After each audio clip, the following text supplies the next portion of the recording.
Hi guys, welcome to episode 2 of Analysing Accents. So this episode we are looking at the general British accent. So I did general American last episode. If you want to check that out, I'm sure it'll be linked somewhere. I don't know, YouTube works magic. But otherwise this week we are looking at the general British accent. So basics for this accent placement wise, I find personally for mine, you feel like the sound sort of comes from like up here. Like up this, near like your back teeth, on your top row of teeth. Wow, that's really awkwardly explained, but I hope you get what I mean. Basically, it feels like you've got like a lot of space back there, but then you sort of have to channel the sound through this very tall, thin, space through your mouth. So a lot of space back here, but then you've got to keep this very tall and thin. You don't really want to go out to the sides too much, especially for my Aussies out there. We really don't want to be going too wide because you're going to end up going super broad. The British accent's very posh sounding. The number of my students I've helped where I've just been like, just imagine you're the Queen, and they're like, yeah, cool, we're fine. So that kind of stuff does help. British accent is used in all manner of things, you know, film, TV, BBC series, theatre as well, even if you're just doing stage shows and that kind of stuff. You generally use British accent in those, depending on the show. I learnt the British accent because my family, a lot of my family are British, on my dad's side, some on my mum's side as well are all British and Irish and of that ilk. So I've been exposed to that accent a lot growing up. Not to mention my family loves BBC shows, Doctor Who, Miranda,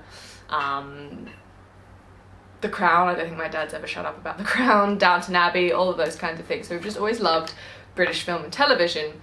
So I've really grown up with that accent surrounding me, so picking it up is quite easy. I kind of naturally as well fall into a British accent every now and again, especially when I say England, and I fall into it even more.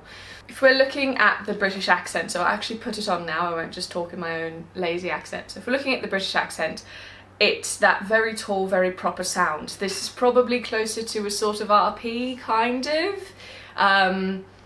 Finding a general British accent is really hard. You walk like half an hour in London and you found a new accent. So for Aussies in particular, you want to just make sure you get rid of all of those really round, broad sounds that we Australians have, and try and focus on that tall, jaw-dropping sort of movement instead. So with this in particular, you need to keep your jaw really relaxed. If your jaw's not relaxed, you're going to tire yourself out. Same with the American, where we needed that energy. The British as well requires a lot more energy. It's a very articulate accent as well. You need to make sure you're getting your D's and T's very specific in there. Obviously, it would change depending on character. If you're playing a character who speaks with a general British accent but they're not super posh, you might drop a couple of D's and T's, and like it might just be a little bit more relaxed. You might not say like all your T's, a little bit more. That kind of stuff is not especially Cockney, it's just kind of a more relaxed accent. You've really got to look at what your character requires. But when you start learning, like with the American, you want to push it to that extreme, because then you've got that whole spectrum that you can play around in. You can go to that extreme and you can be, you know, Queen Victoria or something in a period drama, or you know that you can relax it back to about here and you still sort of sound British, but you're not, you know, super well posh. So yeah, that's just a general tip in all accents. When you're first learning them, always push it to the extreme so that you have that full spectrum of movement for your characters. When it comes to learning accents, as well as pushing it to the extreme, you know, we've got those key phrases. So my British key phrase for a long time was, "Is that really what my hair looks like from the back?" Because I was obsessed with Harry Potter and I loved Hermione Granger. So that's quite a good way to actually start learning an accent, is to have a phrase from something that you can mimic.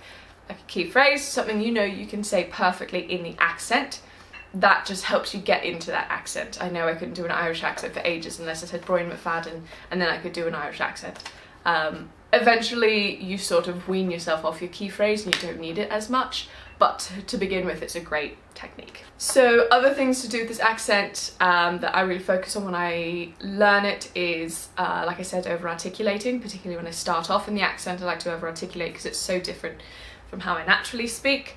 A big thing, consonant placement wise, the British tend to put the L's at the tip of their mouth, just behind their front teeth. If you use my name, for instance, to think about that, so in an Australian accent, Luella, say Luella in an Aussie accent and it sits around your back teeth, versus if you say it in a British accent, Luella, Luella, they're sitting right behind the front teeth. So that really helps because there's so many tall sounds, and because you can be dropping your jaw and getting these really tall sounds in there quite a lot, it can get really round. And if you have your tongue at the back of your mouth for those sounds, you're going to like just choke on your words and swallow it. A particular word I like to look at when I teach is ghoul, because if you put it back there like an Aussie does, ghoul, ghoul, you can hear how it goes Australian just on that L, versus if you bring it to the front, ghoul, ghoul. Slight difference, it's very, very minuscule, but trust me, keeping those L's at the front of your mouth definitely helps. So with a British accent, you might find that your pitch is going to go up a little bit when you start talking. That's because, like I said, we feel like the sound starting here, that's actually near your soft palate, which singers use to sing the upper register, so to hit those higher notes. So if you feel your voice going up in pitch, don't stress, it's entirely normal. Once you're more comfortable, you'll be able to play around with the pitch and you'll be able to do a British accent, even if it's like down here, closer to your natural talking pitch. Or you can bring it up here and you can be like that really kind of, I sound like that chick from Stardust, I've forgotten her name, when she talks, if the girl who plays Yvain, she talks like this and she talks up here quite a lot. So when you've got that, like we said, that spectrum of going over the top and back, you also want to have that spectrum in your pitch and be able to play around with it there, because ultimately that's what's going to give you versatility and range when it comes to your characters. With this accent, like I said, finding a general British accent is really difficult because there's not really such a thing, kind of is a thing, but there's so many variations of the British accent that I find it's easiest to just sort of look at RP, so received pronunciation, which is what they use in, you know, Downton Abbey, it's the Queen's English, as they say. And then I sort of relax it a bit from there. So I make sure that I've got those British sounds, especially as an Australian, to really take myself away from there. And then I play around with, you know, how much emphasis I put on it or how relaxed it is, etc, etc. So if you're wanting to look at more specifics for vowel sounds and that kind of thing, you want to have a look at like the RP British accent.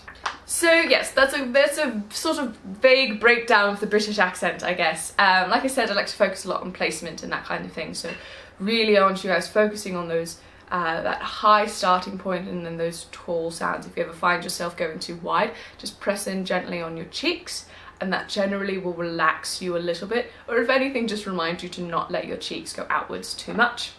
Otherwise, I've been Luella, or Lou, I guess. It should be so formal. The British just make me way too formal. I've been Lou, it's been lovely talking to you guys again. If you have any accents you want me to have a look at, comment them down below. If you have any, like, accents from films or TV shows that you know are, like, especially horrific that you want me to react to, happy to have a look. Bear hates me because every time we watch movies or TV shows or something and the accent's awful, I'm like, oh, don't know what that accent was. So yeah, if you've got anything like that you want me to have a look at, brilliant. If you've got any accents you want me to have a go at, let me know and I will go through them with you guys. But otherwise, Lou out.